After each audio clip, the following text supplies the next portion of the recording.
You can stop paying for this due to a new DWP regulation. UK pensioners 60 plus, beware. Stay with me for a few minutes if you're over 60 in the UK and you've been paying your water bill the same way for years without ever questioning it. Millions of retirees are simply unaware of what's happening in England and Wales right now. And depending on your circumstances, it may mean money back in your pocket and a permanently lower bill from here on. I'm not going to give you the complete picture immediately away. I want to walk you through this thoroughly because the way this works is truly a bit unusual, and if you only hear half of it, you could find up going away believing you don't qualify when you actually do. So stick with me right through to the finish because the portion that matters most, the bit that decides whether you get aid or get turned away, comes later in this video.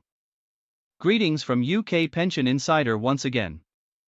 This is the channel where we cut through the uncertainty of pensions, DWP help, and the everyday costs that strike retired households hardest and bring you the kind of information that doesn't usually make it onto the news. Water firms in England and Wales now follow regulations established by the Ofwat regulator. These regulations also contain a legal obligation to assist clients who are having financial difficulties or who are coping with certain household or medical issues. This isn't an unapproved workaround or some esoteric loophole. Every water company must adhere to this formal obligation. The problem lies in the way that help is delivered to customers, or, more accurately, how it frequently fails to do so. The problem is that some elderly people may be paying much more for their water than is permitted by law. Some households may be eligible for a lower rate, a capped bill, or in certain situations, money returned to compensate past overpayments, including those managing a long-term health condition, or those receiving a state pension with no other income.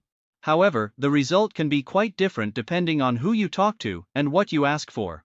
That's the part nobody really talks about, and it's the part we need to go into. Let's first discuss why this is important in 2026. For years, household expenses have been rising gradually. Additionally, even modest increases quickly mount up for anyone on a limited retirement income. There has never been more strain on retired homes due to rising energy expenses, council taxes, food prices, and yes, water charges. Against that environment, any valid avenue to decreasing a regular expense deserves significant scrutiny, especially one that not many people appear to know exists. Now let's discuss what this really entails. In general, water providers are obligated to provide a limited number of support programs. Depending on which firm supplies your area, they go by different names, which is confusing enough, but the fundamental concept is the same for all of them. Certain programs rely on household income. Others depend on whether a household member has a medical condition that necessitates using more water than usual.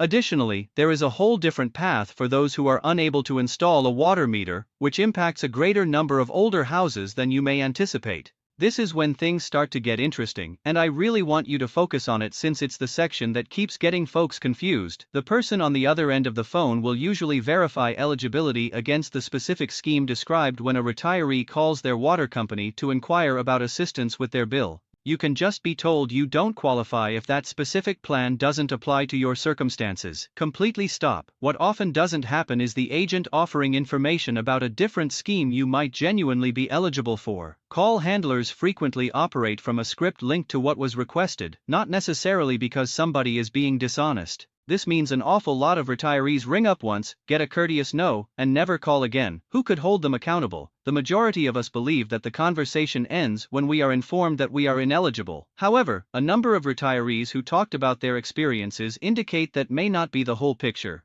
I want to draw attention to something else before we discuss who might actually be impacted by this and what the qualifying details typically look like. There is a second layer to all of this that takes even more people by surprise and involves a particular type of paperwork that very few people are familiar with. We'll come back to that, but first, let's talk about who tends to fall into this scenario. Under an income-based plan, pensioners who get pension credit, certain disability benefits like attendance allowance or PIP, or whose household income falls below a specific threshold may be eligible for a lower rate.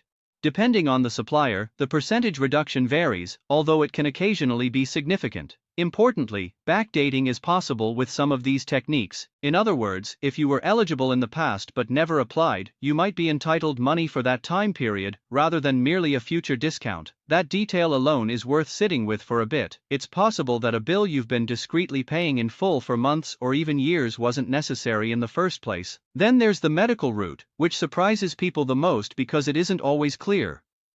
Regardless of how much water is actually used, a household may be eligible for a capped bill in certain situations due to conditions that necessitate frequent water consumption, certain skin problems, kidney-related health difficulties, incontinence, and a variety of other ailments. This is frequently the approach that has the greatest practical impact for retirees on a fixed income who are managing ongoing health issues. However, it's often the one that people forget to bring up when they call. Additionally, there are elderly people whose homes were never equipped with a water meter, either due to the construction of the property or the location of the supply line. Many of these households have been accepting increased unmetered prices as inevitable for years. However, a particular clause permits an equivalent capped rate to be applied in these situations as well, even in the absence of a meter. It's not something that is frequently promoted. Generally speaking, you must know how to request it by name. Now, depending on your circumstances, none of these might apply to you, and that's fine. This isn't about inciting fear or implying every pensioner is being overcharged.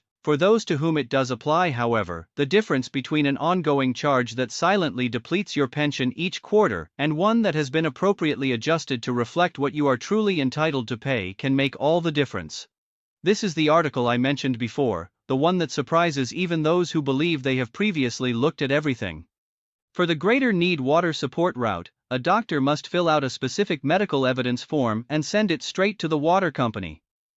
Because it isn't something that is automatically put out or flagged on a routine call, the majority of pensioners have just never heard of it. It usually only comes up when someone directly inquires about medical-based help, or learns about it from a friend, a support group, or, more frequently, from films like this one. It can unlock a significantly greater reduction than the usual schemes alone for homes where it is applicable. This is the kind of detail that rarely makes headlines, because on the surface, it looks like a minor administrative form.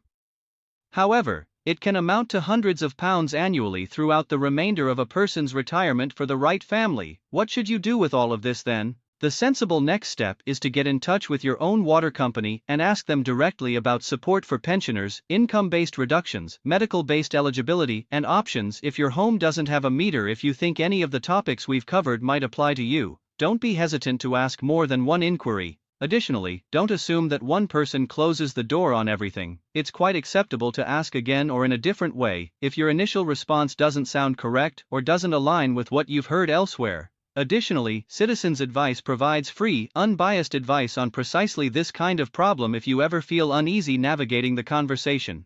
Additionally, the purpose of the Consumer Council for Water is to assist consumers who believe they have not received fair treatment. Both are anonymous, free, and respond to precisely these kinds of inquiries from retirees on a weekly basis. I want to tell you the truth, not every elderly watching this will be affected. Eligibility depends on your income, your health, your home, and your water source, and the specifics actually do vary. But for those of you for whom this does apply, this is exactly the kind of quiet ignored support that's worth 10 minutes of a phone call to check. Water providers don't yell about this kind of thing because every family that doesn't ask is paying full price. It's not precisely dishonesty, it's only a system that doesn't make an effort to rectify silence and instead promotes it. So here's what I'd ask of you. I'd really like to hear about this in the comments section below if it resonates with your own circumstances or if you've already gone through this process, whether positively or negatively. Another elderly person seeing this can benefit much from your experience by knowing what to anticipate and what to request. Additionally, if you thought this was helpful, please think about signing up for UK Pension Insider. We frequently discuss this kind of neglected useful knowledge, the kind of detail that impacts actual homes but hardly receives adequate attention elsewhere. And when you do, it really makes it easier for more seniors to find these films. Look after yourself, make the necessary inquiries. Additionally, don't assume that the first response usually provides the complete picture. I'll see you in the next